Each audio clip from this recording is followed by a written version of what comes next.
So right now we're going to go through how character art develops, or how you get to see what eventually becomes a cartoon, Clerks, even though you didn't really get to see it because it only ran for 2 episodes.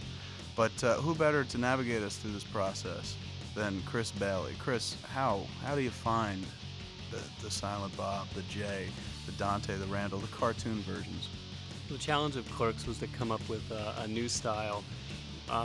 There wasn't an established cartoonist that we could look at and say, oh, we want this particular artist style to adapt to our cartoon.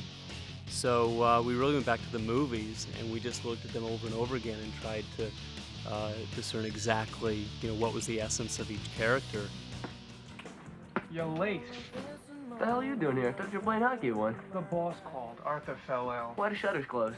Someone jammed gum in the locks. Bunch of savages in this town. That's what I said. Shit, if I had known you were here, I'd have come even later. And then explored a range of cartoony, from flat Flintstone style to a little more realistic Batman style, and just see what resonated with all the people involved. One thing we were always conscious of was, do they look like the people, but do you believe that they could fly into right. space? We wanted to take advantage of animation and not just do one of those realistic superhero shows. But in terms of the characters, basically it wasn't like creating something from the ground up, in as much as you can draw anything you want. These were based on people that we've seen already in the feature. So essentially you had to not just draw them, but caricature existing people. You couldn't create a Jay who was an Asian midget who had a spiky hair. We wanted to, and that was the original network note. But you have to do something that kind of calls to mind the actor who played that character in the movie. So the Jay cartoon had to look like Jay Mewes. The Dante cartoon had to look like Brian O'Halloran. Randall, Jeff Anderson. Well, Silent Bob was the easiest. Because he's the fat. coat. And it's always easy to draw the fat guy. The fat guy with the big coat. Right. No, it was such an iconic character. I mean, and I had he doesn't sympathy, move like a you lot. got the hat, the long hair, the beard. Hat, These are the long things hair, that the are beard, easy the to coat. kind of caricature, I'd imagine. Right. The toughest one for me was Jay. And that's because you watch the movies and it's very easy to get an impression that he's this bad guy. He's always up to mischief, and it's very easy to caricature him or draw him as this wicked character. But that wasn't him at all.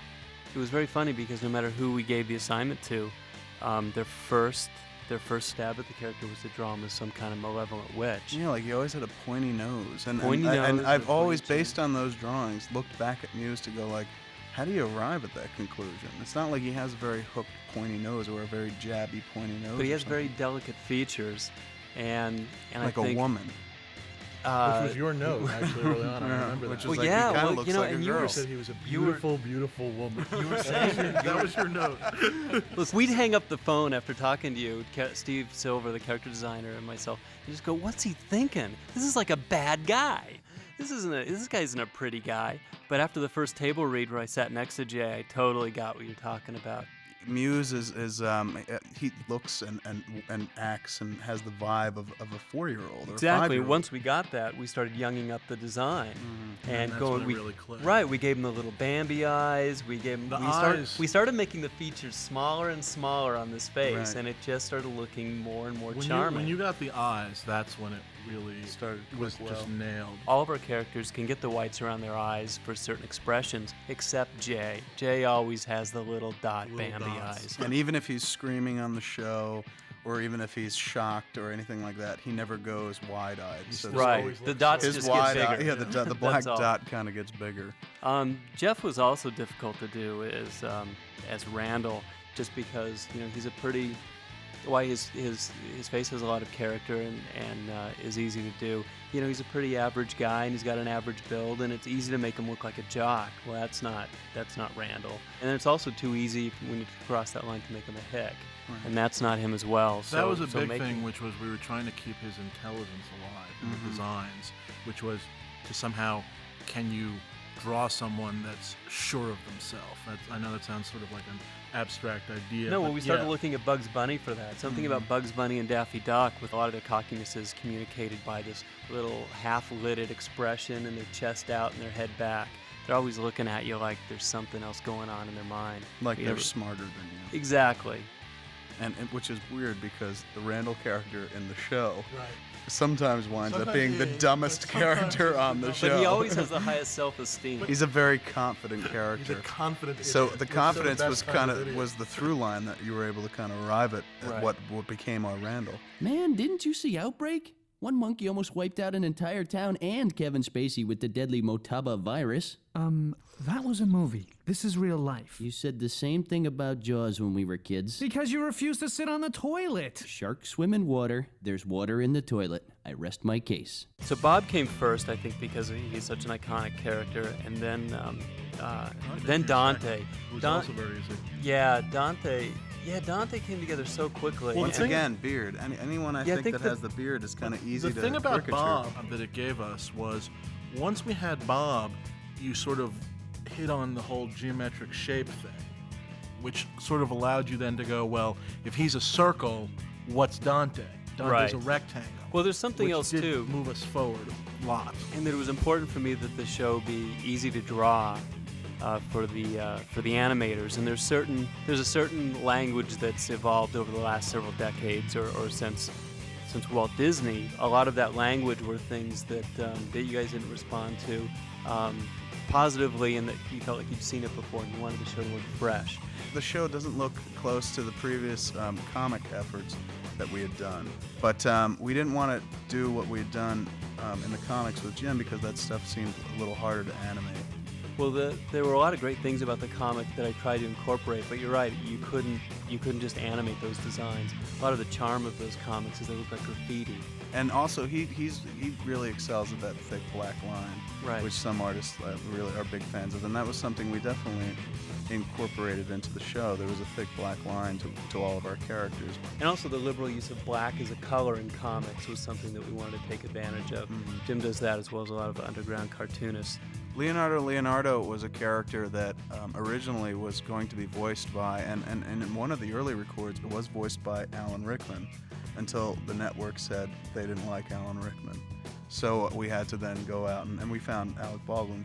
The notion was doing Lex Luthor and Leonardo, the arch nemesis for two guys that don't even know they have an arch nemesis. That's He's why. very concerned with their actions. Yes, and their throughout the ability. shows, he's always like, "Well played, Clerks," and they have no idea what he's talking about. Mr. Leonardo is here to pose for a publicity shot for Fortune magazine. Why are you posing in the pet store for Fortune instead of your own office? All right. It's not fortune. It's for people. And people want you to pose at a pet store? Fine, it's for Pet Store Weekly. Well played, Clerks. So, of course, initially we thought bald guy, but then we said, forget it. If we're going to have Rickman do the voice, let's go for Hans Gruber from Die Hard. So the initial designs were very Hans Gruber-like. But then Rickman saw them and said, I don't want to do Hans Gruber. You know, it's a part that I enjoyed doing once, and I really don't want to keep being identified with it. So we started moving away from Hans Gruber and trying to find something else. Yeah, he not only didn't want to do it from a performance standpoint, he didn't want the character to physically look like that. So we actually had like a 5'2" Ross Perot type Yeah, guy, we're going or for except a wide little shoulder. guy. I mean, he was energetic, but wide He was shoulders. small. He was a little man. That was one design. Right. And then we went for like a very overly handsome guy. I remember that version. Right. Like a Very Disney smiley hero. There was one Leonardo looked like him. Very Because of this, the chest J. Peterman. I think that's the design you're talking about. The J, what I called the J. Peterman design. Once Alec Baldwin came in, we went back to the original design. It just felt right. And clothing-wise, we were able to push it also just by sort of, he's always wearing sort of a older style, more proper sort of, like you can imagine him wearing like frilly sleeves. Like Right. And Mr. Plug too came pretty quickly as well. He was pretty Mr. easy. Plug, well, sure, because he was modeled after Odd Job Job. from Goldfinger. But that was another one that came really early, and it was like, we have this great model. Everything else is going to work because Mr. Plug is really funny looking. Yeah, In the initial art packs that we saw, Leonardo came very quickly and very fast and almost like it looks in the finished cartoons. Bob came next, then the interiors of Quick Stop and whatnot. But the characters would take a longer time because some of us were, very kind of like, well, this isn't it. This isn't working. Right. We kept pushing and pushing and pushing. You know, it's funny, when we got the characters that hit, they were so simple, and the characters we struggled with tended to have more detail on them. In retrospect, is because we were struggling with finding the essence of who they were. No further questions.